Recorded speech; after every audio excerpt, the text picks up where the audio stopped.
جب ہم فرشتوں کا سوچتے ہیں تو ذہن میں کیا آتا ہے؟ شاید سفید لباس میں پروں والی کوئی خوبصورت مخلوق۔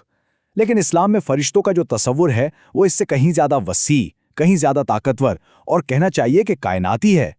یہ وہ نادیدہ مہمار ہیں جن پر پوری کائنات کا نظام کھڑا ہے۔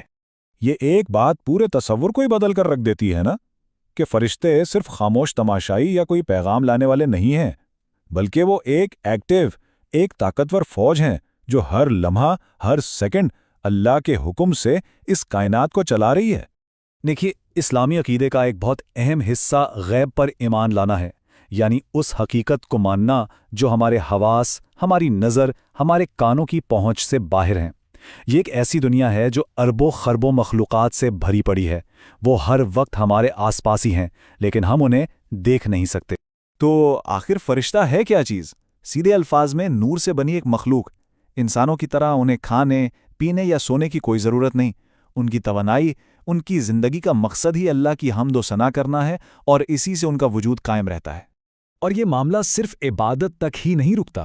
اسلامی ذرائع ہمیں بتاتے ہیں کہ یہ فرشتے ہی اس کائنات کے اصل آپریٹرز ہیں۔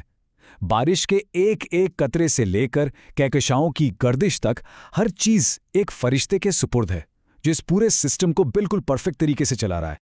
اچھا، اب ذرا بات کرتے ہیں ان کے وجود کے پیمانے کی، جو ہمارے تصور سے بھی باہر ہے۔ مطلب ان کی جسامت اور ان کی تعداد اتنی زیادہ ہے کہ انسانی ذہن شاید اسے پوری طرح سمجھ بھی نہ پائے۔ ذرا اس بات کا تصور کریں۔ ایک حدیث میں آتا ہے کہ اللہ کا عرش اٹھانے والے فرشتوں میں سے صرف ایک فرشتے کے کان کی لو سے کندھے تک کا فاصلہ طے کرنے کے لیے ایک تیز رفتار سوار کو 700 سال کا سفر چاہیے۔ 700 سال! یہ صرف ایک مثال ہے ان کی ناقابل تصور عظمت کی۔ اور ان کی تعداد کا کیا؟ ایک حدیث کے مطابق قیامت کے دن جب جہنم کو لایا جائے گا تو اسے 70,000 لگامیں لگی ہوں گی، اور ہر ایک لگام کو 70,000 فرشتے پکڑے ہوں گے۔ 70,000 ضرب 70,000 یہ بنتے ہیں تقریباً 4.9 ارب فرشتے، اور یہ سب صرف ایک کام پر مامور ہیں۔ یہ چارٹ ان کی لامحدود تعداد کو اور بھی واضح کرتا ہے۔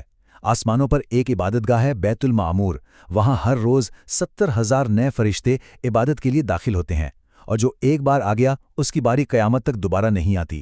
ذرا سوچئے، روزانہ 70,000 نئے فرشتے۔ یہاں ایک بہت ہی دلچسپ نکتہ ہے۔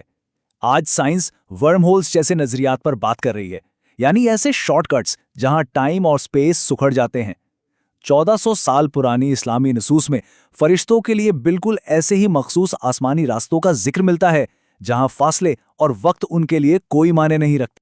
اور یہ ایک بہت ہی گہرا تصور ہے کہ کچھ فرشتوں کی شکل ان کی ذمہ داری کو ظاہر کرتی ہے۔ یعنی ہو سکتا ہے کہ ایک کہکشاں کا فرشتہ اربوں ستاروں کی روشنی اور حرکت کی نمائندگی کرتا ہو، یا سمندر کا فرشتہ اس کی گہرائی اور اس کی موجوں کی شکل میں ہو۔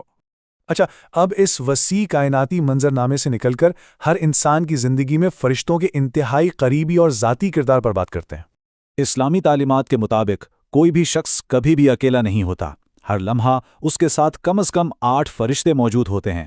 کچھ آگے اور پیچھے سے حفاظت کرتے ہیں، کچھ ہر اچھے اور برے عمل کو لکھتے ہیں، اور کچھ تو جسمانی افعال جیسے جوڑوں کی حرکت میں بھی مددگار ہوتے ہیں۔